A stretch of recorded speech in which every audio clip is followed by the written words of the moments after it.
karena diduga Kanit Resmoknya itu adalah pacar si pelapor.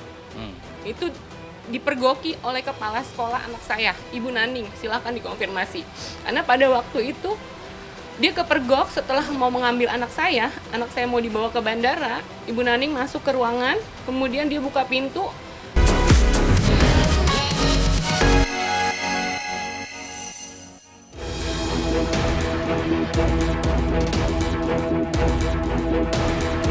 Bagi ibu, anak merupakan alasan mereka untuk berjuang dalam kehidupan.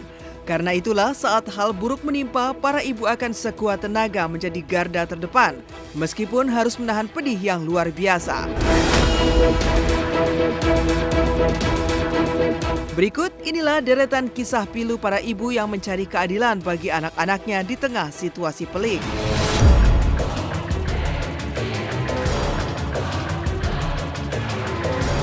Curhat Yuyun Sukawati, artis senior perjuangkan keadilan untuk anaknya yang ditangkap polisi di sekolah diduga sebarkan video syur sang mantan.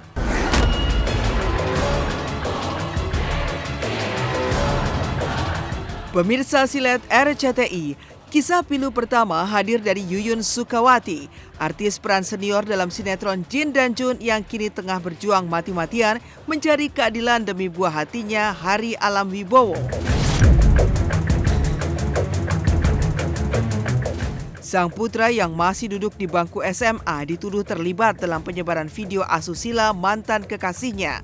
Sambil berurai air mata, Yuyun pun menceritakan kronologi detik-detik saat putranya didatangi oleh 15 petugas polisi saat berada di sekolah. Mereka bersikeras membawanya, namun Yuyun berusaha bertahan. Apalagi ia merasa prosedur yang dilakukan terhadap anaknya sangatlah tidak sesuai. Itu kan kira-kira bulan Februari ya, kronologis awalnya tuh sekitar tanggal 2 Februari waktu itu, 2 Februari 2024. Ada 15 orang oknum dari Polresta Bandara Suta, ini aku juga foto juga, Kanit Resmoknya, Ibtu Made Sadika dari Resmob Bandara Suta sama Kanit PPA Astono. Itu 15 orang oknum polisi Bandara Suta datang ke sekolah anak saya. Terus saya bilang, loh mana surat panggilan 1, 2, dan 3? Sebelumnya kan pasti ada undangan klarifikasi, terusnya ada panggilan 1, 2, 3, ini tidak ada, mereka tidak bisa menunjukkan. Kemudian saya tanya, mana buktinya, videonya? Mereka juga nggak bisa menunjukkan gitu kan. Nah, terus akhirnya sampai kami menginap di sekolahan, sama 15 orang oknum tersebut gitu loh, menginap di sekolah. Bahkan gerbang sekolah pun dihadang oleh mobil satu peleton Kanit Resmob dan satu peleton Kanit PPA itu gitu. Ini kan anak gitu kan, istilahnya kok mereka nggak berpikir psikologis anak gitu kan.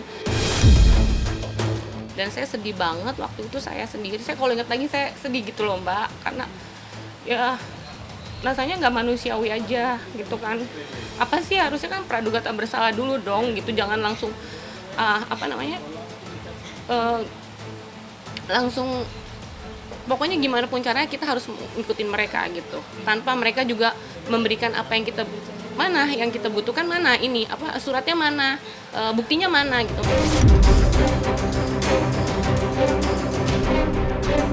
Setelah proses penangkapan dan penahanan terjadi, Yuyun pun berusaha melakukan berbagai cara untuk mencari keadilan bagi buah hati tercinta. Apalagi ia sangat yakin bahwa Hari tidak bersalah, namun dipaksa untuk mempertanggungjawabkan. Tak hanya itu, Yuyun bahkan mengaku sempat diduga diperas oleh oknum jaksa untuk memberikan uang sebesar 1 miliar rupiah. Belum lagi sederet tindakan pengancaman agar dirinya tidak membuka permasalahan ke publik.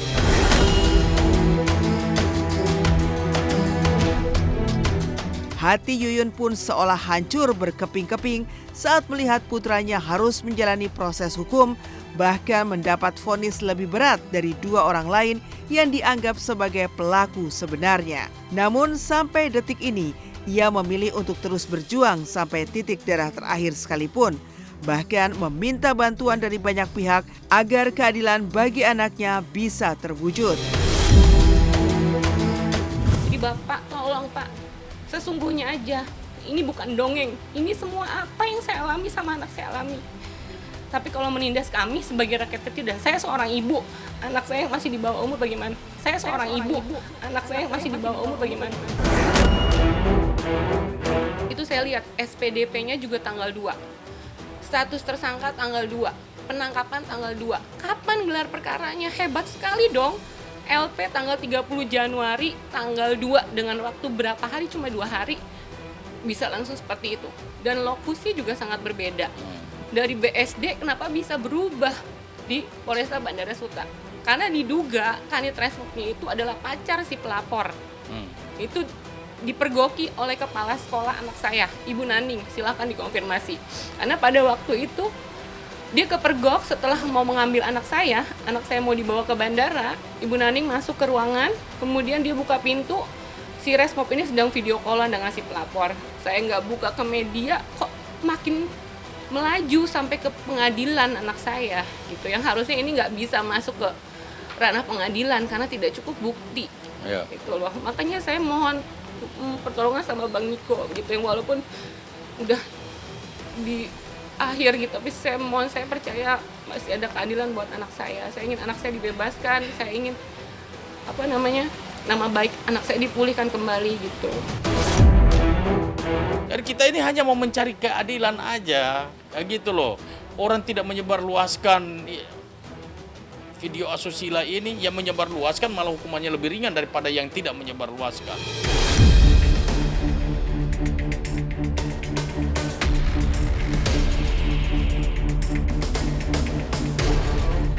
Curhat Tamara Tiasmara perjuangkan keadilan untuk Dante yang dibunuh oleh kekasih sendiri.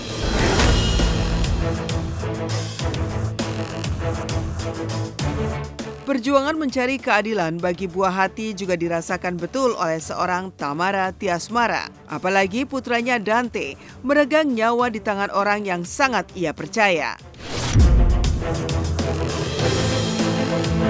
Senin 19 Agustus 2024 kemarin pun, sidang lanjutan kasus meninggalnya Dante kembali digelar di Pengadilan Negeri Jakarta Timur dengan agenda keterangan saksi ahli di bidang forensik, renang, dan juga digital forensik. Dan ahli digital forensik Polri, Heri Prianto. Selain Tamara, Angger Dimas, ayah Dante pun turut hadir dalam sidang yang tertutup untuk umum tersebut. Setelah sempat dikabarkan saling bersitegang, namun di momen itu terlihat Angger memberikan salam kepada ibunda Tamara.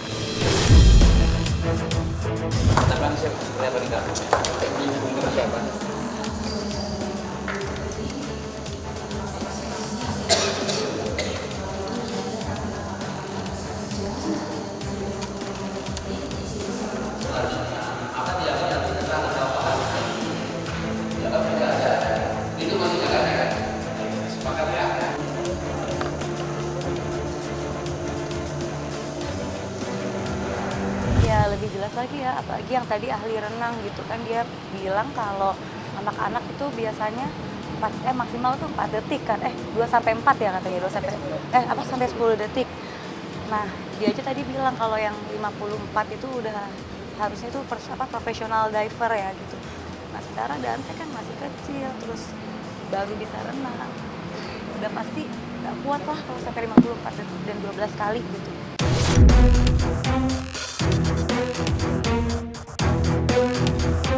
Suasana persidangan pun berubah menjadi penuh ketegangan saat rekaman CCTV meninggalnya Dante kembali diputar. Hal itu seolah membuka kembali luka yang sangat menyayat hati.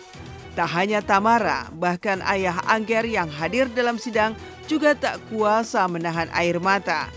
Setelah selesai sidang, Angger pun turut mengutarakan kegeraman di hatinya. Bahkan menyebut apa yang dilakukan terdakwa sangatlah tidak manusiawi. Meski hatinya sangat hancur, namun bagi Tamara Tiasmara, dirinya tidak akan berhenti untuk mengawal kasus sampai keadilan untuk Dante ditegakkan. Karena itulah, Tamara sangat berharap pelaku bisa dihukum seberat-beratnya atas segala perbuatan kejinya.